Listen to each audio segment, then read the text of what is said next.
Assalamualaikum warahmatullahi wabarakatuh. Alhamdulillah, aku masih bisa bikin video dan share ke teman-teman. Gimana nih kabarnya teman-teman?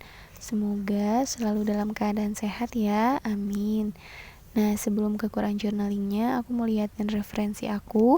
Ini aku pakai tafsir juz amanya dari Ustadz Firanda Andirja, Hafizahullah.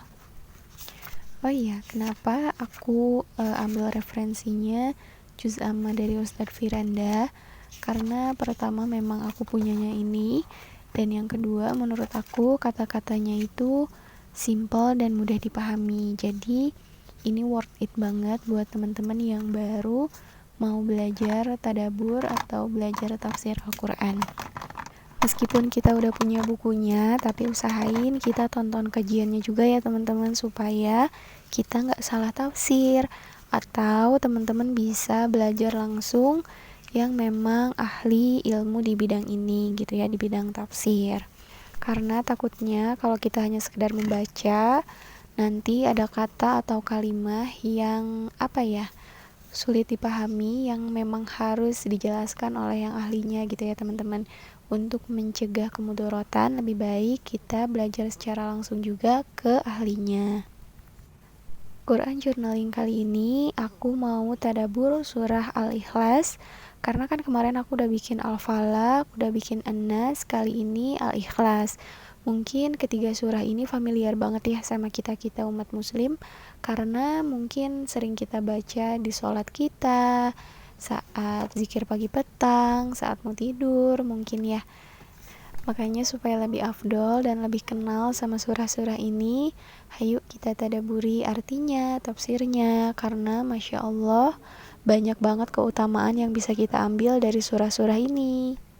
Surah Al-Ikhlas itu surah ke-112, terdiri dari 4 ayat yang artinya keikhlasan. Surah Al-Ikhlas berasal dari kata kholasa atau yang artinya kemurnian. Asbabun nuzul surah Al-Ikhlas. Nah, asbabun nuzul surah Al-Ikhlas ini nyambung banget sama pertanyaan kenapa sih di dalam surah Al-Ikhlas ini nggak ada kata ikhlasnya gitu ya. Karena kan isi surahnya qul huwallahu ahad, Allahu samad, lam yalid walam yulad walam yakul lahu kufuwan ahad. Nggak ada kalimah ikhlasnya gitu ya. Kok bisa? Jadi, kenapa dalam surah Al-Ikhlas ini nggak ada kata ikhlasnya? Karena surah ini diturunkan ketika kaum musyrikin datang kepada Rasulullah dan meminta penjelasan tentang sifat-sifat Allah.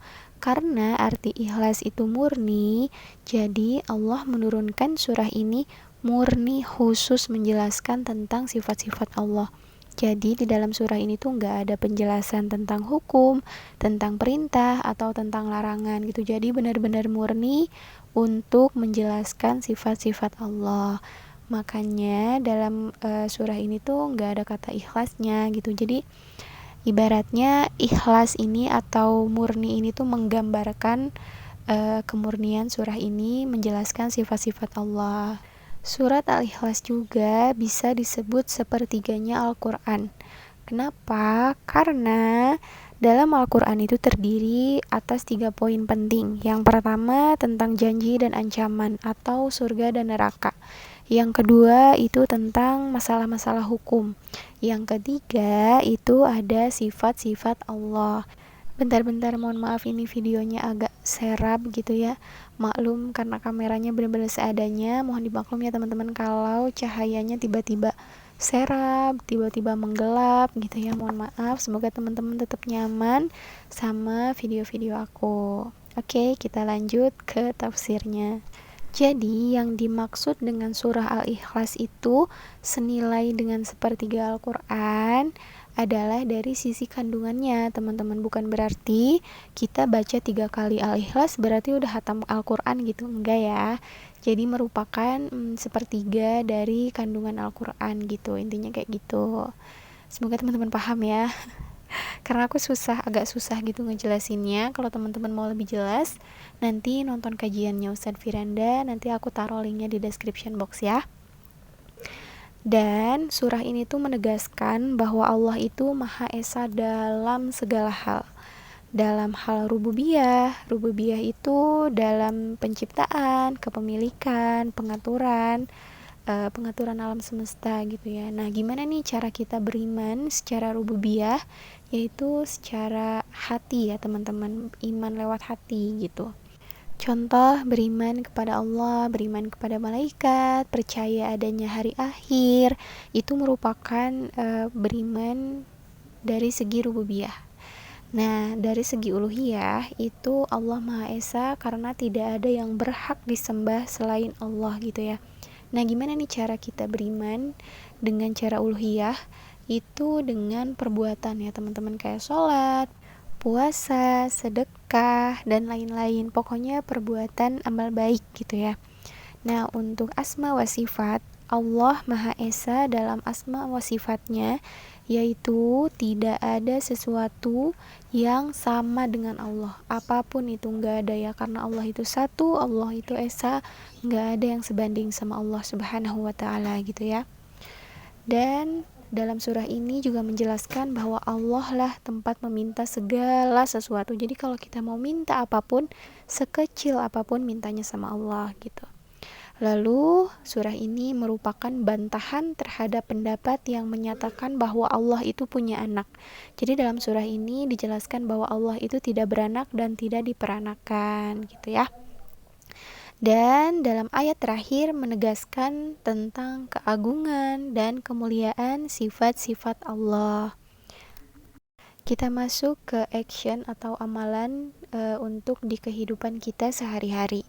Yang pertama itu mengimani sifat-sifat Allah dengan bersungguh-sungguh ya teman-teman. Contoh misalnya kita percaya nih bahwa Allah itu Ar-Razzaq, Maha Pemberi rezeki. Nah, percayanya ini nggak cuman sekedar ucapan iya saya percaya gitu ya, tapi harus kita imani dengan cara menyerahkan semua kepercayaan kita soal rezeki hanya kepada Allah dan ikhtiar dengan cara yang halal. Selanjutnya kita harus benar-benar mengimani, harus menancapkan dalam hati dan mengamalkan bahwa hanya Allah lah yang wajib kita sembah gitu ya. Jangan sampai meleset karena ini adalah pondasi tauhid kita gitu ya.